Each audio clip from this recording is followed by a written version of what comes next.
ओम शांति। ओम शांति। आज की तारीख है 23 दिसंबर 2024। साकार महावाक्य। बाबा कहते मीठे बच्चे, तुम बाप के पास आते हो रिफ्रेश होने। तुम बाप के पास आते हो रिफ्रेश होने। बाप के मिलने से भक्ति मार्ग की सब थकान दूर हो जाती है। बाप के मिलने से भक्ति मार्ग की सब थकान दूर हो जाती है।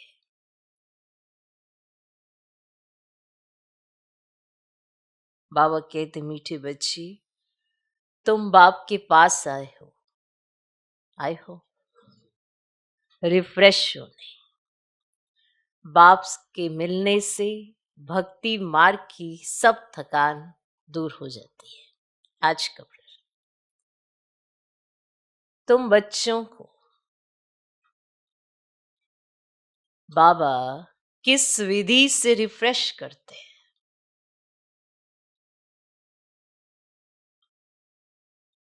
तुम बच्चों को बाबा किस विधि से रिफ्रेश करते हैं? उत्तर, एक, बाबा ज्ञान सुना सुना कर तुम्हें रिफ्रेश कर देते हैं। पहला पॉइंट है, बाबा ज्ञान सुना सुना कर तुम्हें रिफ्रेश कर देते हैं। दूसरा, याद से भी तुम बच्चे रिफ्रेश हो जाते हो। याद से भी तुम बच्चे रिफ्रेश हो जाते हो। वास्तव में सत्युग है सच्ची विश्रामपुरी। वास्तव में सत्युग है सच्ची विश्रामपुरी। वहां कोई अप्राप्त वस्तु नहीं।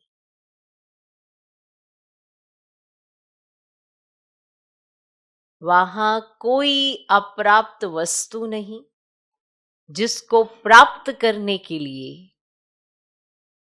परिश्रम करना पड़े।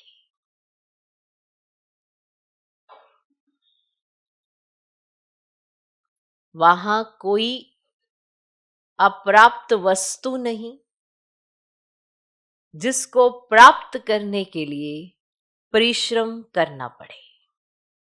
तीसरा, शिव बाबा की गोद में आते ही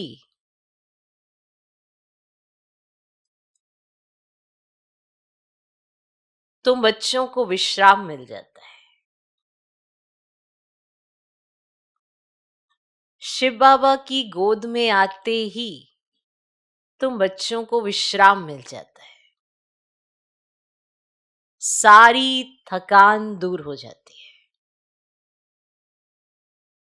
सारी थकान दूर हो जाती है। ठीक, तुम बच्चों को बाबा किस विधि से रिफ्रेश करते हैं? उत्तर, पहला पॉइंट, बाबा ज्ञान सुना सुना कर तुम्हें रिफ्रेश कर देते हैं। दूसरा, याद से भी तुम बच्चे रिफ्रेश हो जाते हैं। वास्तव में सत्युग है सच्ची विश्रामपुरी। वहां कोई अप्राप्त वस्तु नहीं जिसको प्राप्त करने के लिए परिश्रम करना पड़े। तीसरा पॉइंट, शिव बाबा की गोद में आते ही तुम बच्चों को विश्राम मिल जाता है। सारी थकान दूर हो जाती है। ओम शांति। बाप बैठ समझाते हैं, साथ में ये दादा भी समझते हैं, क्योंकि बाप इन दादा द्वारा बैठ समझाते हैं। जैसे तुम समझते हो वैसे ये दादा भी समझते हैं।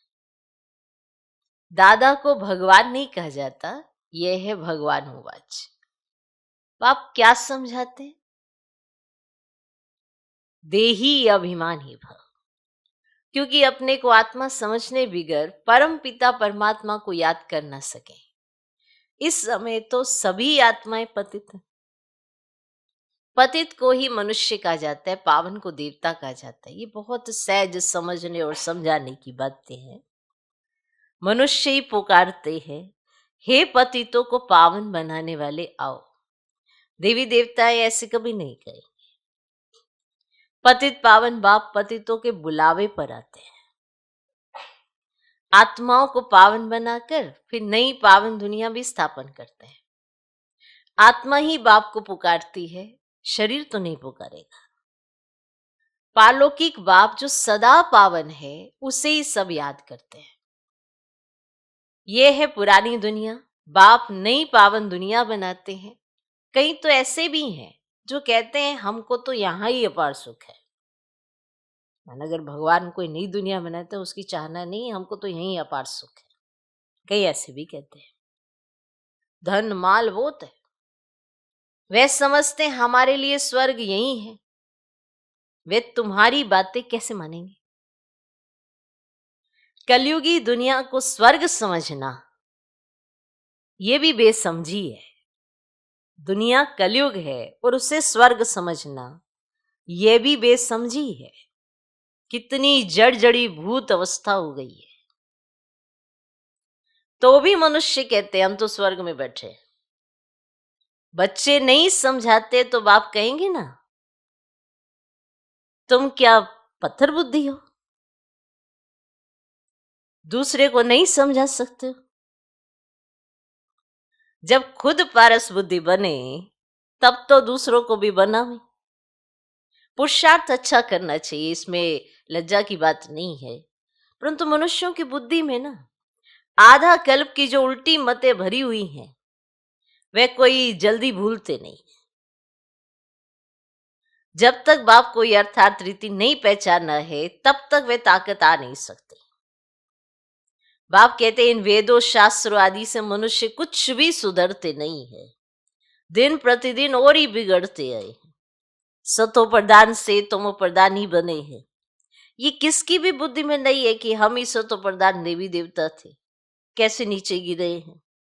किसको जरा भी पता नहीं है। और फिर 84 जन्म के बदले 84 लाख जन्म कह दिया है, तो फिर भी पता कैसे पड़े? फिर पता भी फिर कैसे पड़े? 84 जन्म के बदले 84 लाख जो कह दिए, तो फिर भी पता कैसे पड़े? बाप बिगर ज्ञान की रोशनी देने वाला कोई नहीं। सभी एक दो के पिछाड़ी दर दर धक्के खाते रहते, नीचे गिरते गिरते पट पड़ गए हैं। सब ताकत खत्म हो गई। बुद्धि में भी ताकत नहीं जो बाप को यथार्थ जान सके। बुद्धि में भी ताकत नहीं जो बाप को यथार्थ रीति जान सके। बाप ही आकर सबकी बुद्धि का ताला खोलते हैं, तो कितने रिफ्रेश होते हैं। बाप के पास बच्चे रिफ्रेश होने आते हैं। घर में विश्राम मिलता है ना। बाप के मिलने से भक्ति मार्ग की सब थकान ही दूर हो जाती है। सत्युग को भी विश्रामपुरी कहा जाता है। वहां तुम्हें कितना विश्राम मिलता है। कोई अप्राप्त वस्तु नहीं जिसके लिए परिश्रम करना पड़े। यहां रिफ्रेश बाप भी करते हैं तो ये दादा भी करते हैं। क्या रिफ्रेश? शिव बाबा की गोद में आते कितना विश्राम मिलता है। विश्राम माना ही शांत। मनुष्य भी थक कर विश्रामी हो जाते हैं। कोई कहाँ विश्राम के लिए जाते हैं ना, लेकिन उस विश्राम में रिफ्रेशमेंट नहीं। यहां तो बाप तुम्हें कितना ज्ञान सुना कर रिफ्रेश करते हैं। बाप की याद से भी कितने रिफ्रेश होते, और तमो प्रधान से सतो प्रधान भी बनते जाते हो। सतो प्रधान बनने के लिए यहां बाप के पास आते हो। बाप कहते मीठे मीठे बच्चों, बाप को याद करो। बाप ने समझाया है कि सारे सृष्टि का चक्र कैसे फिरता है, सर्व आत्माओं को विश्राम कैसे और कहाँ मिलता है। तुम बच्चों का फर्ज है सबको बाप का पैगाम देना। बाप कहते मुझे याद करो तो इस वर्ष से कि तुम मालिक बन जाएंगे। बाप इस संगम युग पर नई स्वर्ग की दुनिया रचते हैं जहां तुम जाकर मालिक बनते हो। फिर द्वापर में माया रावण के द्वारा तुम्हें श्राप मिलता है तो पवित्रता, सुख, शांति, धन आदि सब खत्म हो जाता है। कैसे धीरे धीरे खत्म होता है वे भी बाप ने समझाया है। दुखधाम में कोई विश्राम थोड़े ही होता है, सुखधाम में विश्राम ही विश्राम है। तो आज विश्राम पर बाबा समझा रहे, रिफ्रेश होने पर बाबा समझा रहे कि कैसे बाबा संगम पर आकर बच्चों को रिफ्रेश करते हैं, कैसे विश्राम देते हैं। सच्चा विश्राम का है, इस पर बाबा समझा रहे। सारी थकावट तुम्हारी दूर करते हैं। मनुष्य को भक्ति कितना थकाती है, जन्म जन्मांतर भक्ति से कितने थक जाते हैं, कैसे एकदम कंगाल बन गए हो। ये सारा राज बाप बैठ समझाते हैं।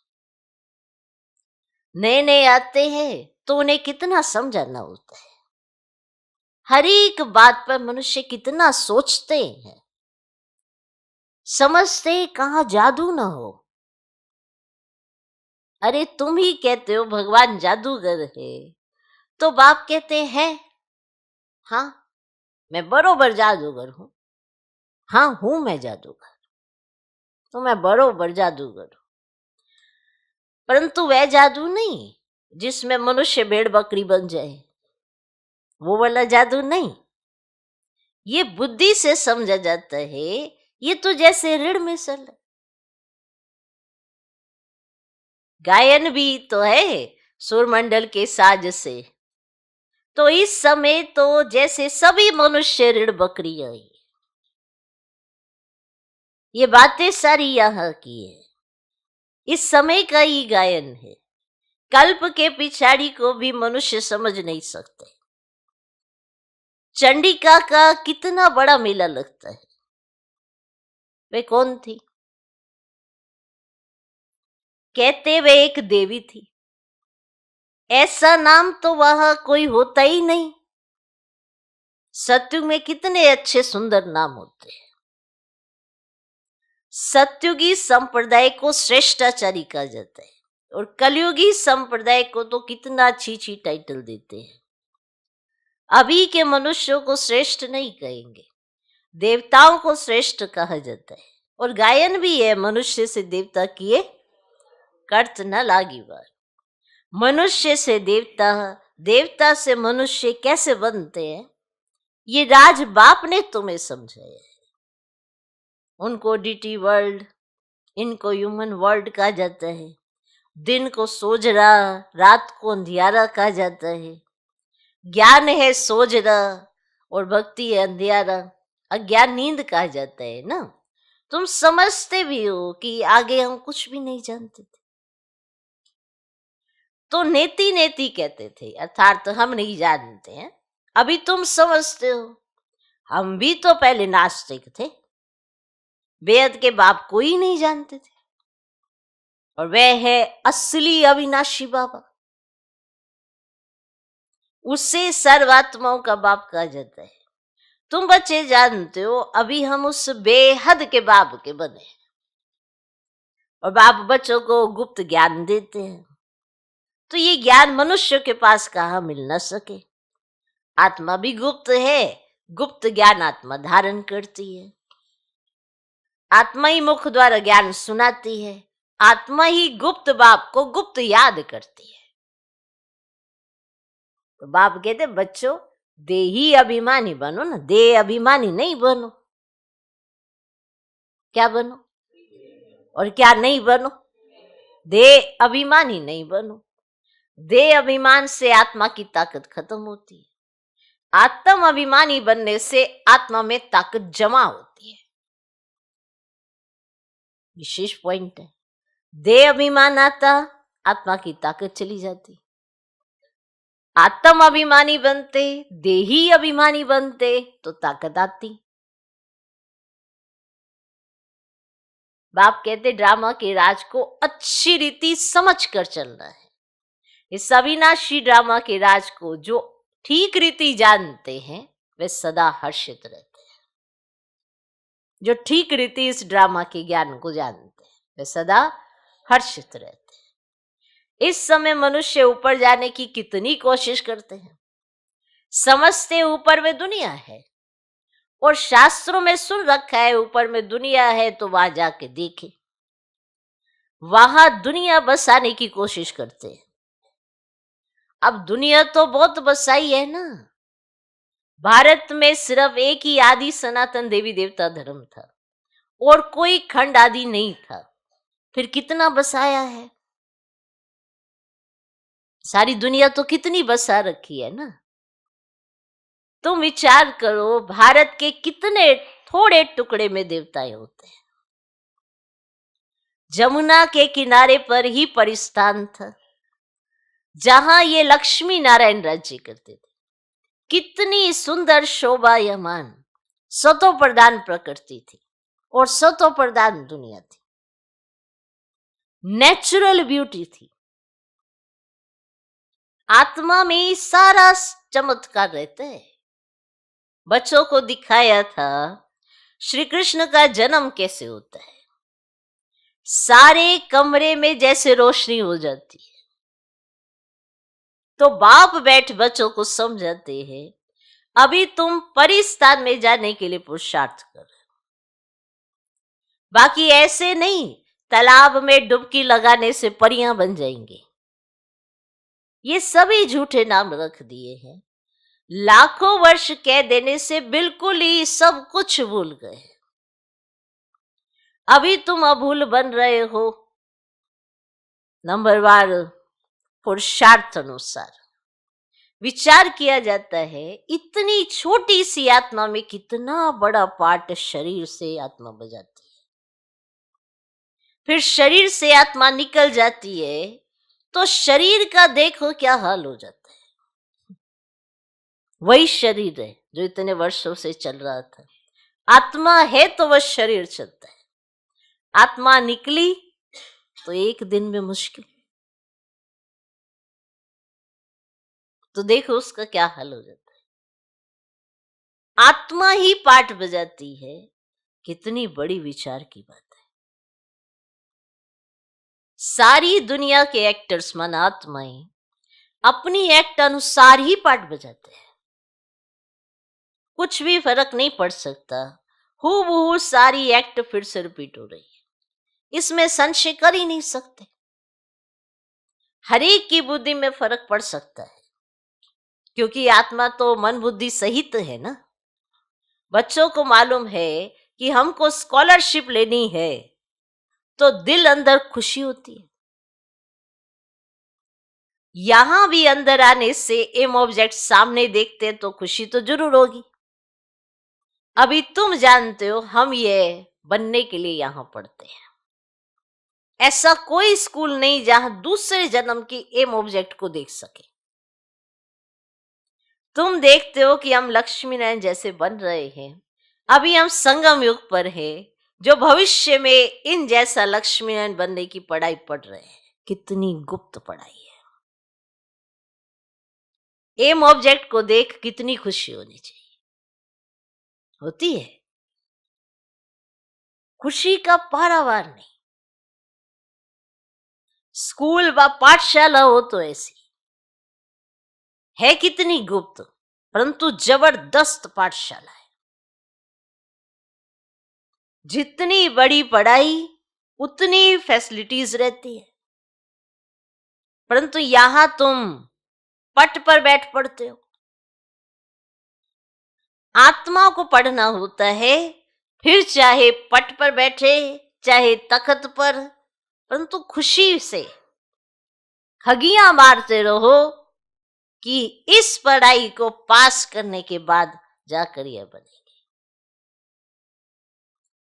अभी तुम बच्चों को बाप ने आकर अपना परिचय दिया है कि मैं इनमें कैसे प्रवेश कर तुम्हें पढ़ाता हूं। बाप देवताओं को तो नहीं पढ़ाएंगे। देवताओं को ये ज्ञान कहां, मनुष्य तो पूछते हैं क्या देवताओं में ज्ञान नहीं है? जैसे आप कहोगे ना देवताओं में ये ज्ञान नहीं होगा, क्या बात, देवताओं में ये ज्ञान नहीं। देवताएं ही इस ज्ञान से देवता बनते हैं। जब वो देवता बन गए तो थोड़ा ज्ञान चलेगा, इस ज्ञान से वो देवता बने। देवता बनने के बाद फिर ज्ञान की क्या दरकार है? लौकिक पढ़ाई से बैरिस्टर बन गया, कमाई में लग गया, फिर वापस बैरिस्ट्री पढ़ेंगे क्या? बताओ, बैरिस्टर बन गया, कमाई करने लग गया, अब वापिस से जितने सेमेस्टर दिए, जितनी क्लासेस अटेंड किए, वो दोबारा चलेंगे क्या? दोबारा पढ़ेंगे क्या? अच्छा, मीठे मीठे सिकिलदे बच्चों प्रति माता पिता बाप दादा का याद प्यारो गुड मॉर्निंग। रूहानी बाप की रूहानी बच्चों को नमस्ते। हम रूहानी बच्चों की भी रूहानी बाप को नमस्ते नमस्ते नमस्ते। Good morning good morning good morning. धारणा के लिए मुख्य सार, पहला पॉइंट, अविनाशी ड्रामा के राज को यथार्थ समझ हर्षित रहना। अविनाशी ड्रामा के राज को यथार्थ समझ हर्षित रहना। इस ड्रामा में हर एक एक्टर का पार्ट अपना अपना है, जो हूबहू बजा रहे हैं। अविनाशी ड्रामा के राज को यथार्थ समझ हर्षित रहना। इस ड्रामा में हर एक एक्टर का पार्ट अपना अपना है, जो हूबहू बजा रहे हैं। दूसरा पॉइंट, एम ऑब्जेक्ट को सामने रख, एम ऑब्जेक्ट को सामने रख खुशी में खगियां मारनी है। एम ऑब्जेक्ट को सामने रख खुशी में खगियां मारनी है। बुद्धि में रहे, बुद्धि में रहे, हम इस पढ़ाई से ऐसा लक्ष्मी नारायण बनेंगे। बुद्धि में रहे, हम इस पढ़ाई से ऐसा लक्ष्मी नारायण बनेंगे। आज का वरदान, याद और सेवा के शक्तिशाली आधार द्वारा, याद और सेवा के शक्तिशाली आधार द्वारा तीव्र गति से आगे बढ़ने वाले माया जीत भव। याद और सेवा के शक्तिशाली आधार द्वारा तीव्र गति से आगे बढ़ने वाले माया जीत भव। ब्राह्मण जीवन का आधार याद और सेवा है। ये दोनों आधार सदा शक्तिशाली हों तो तीव्र गति से आगे बढ़ते रहेंगे। अगर सेवा बहुत है, याद कमजोर है, वह याद बहुत अच्छी है, सेवा कमजोर है, तो भी तीव्र गति नहीं हो सकती। सेवा बहुत, याद कमजोर, याद अच्छी, सेवा नहीं, तो भी तीव्र गति नहीं हो सकती। याद और सेवा दोनों में तीव्र गति चाहिए। याद और निस्वार्थ सेवा साथ साथ, याद और निस्वार्थ सेवा साथ साथ, तो माया जीत बनना सहज है। हर कर्म में, कर्म की समाप्ति के पहले सदा विजय दिखाई देगी। हर कर्म में, कर्म की समाप्ति के पहले फिर आपको सदा विजय दिखाई देगी। आज का स्लोगन, इस संसार को अलौकिक खेल और परिस्थितियों को अलौकिक खिलौने के समान समझकर चलो। ऐसे जीवन में बच्चे खिलौनों से खेलते हैं तो वो खिलौनों से खेलकर खुश होते हैं। तो आपके जीवन में भी अगर परिस्थितियां हैं तो आपको खुश होना चाहिए, आप तो खिलौनों से खेल रहे हैं। लेकिन ये होगा तभी जब आप इस संसार को अलौकिक खेल समझेंगे, तो उसमें ये खिलौने मिले हुए हैं आपको। जैसे खेल तो कई तरह के होते हैं और उसमें खिलौने मिलते हैं। तो इस अलौकिक खेल में, माना इस संसार को आप अलौकिक खेल समझें और उसमें आपको मिले हैं खिलौने। कौन से? परिस्थितियों में। तो परिस्थितियों को अलौकिक खिलौने समझकर फिर चलो, फिर देखो आपको कितना आनंद आता है। ओम शांति।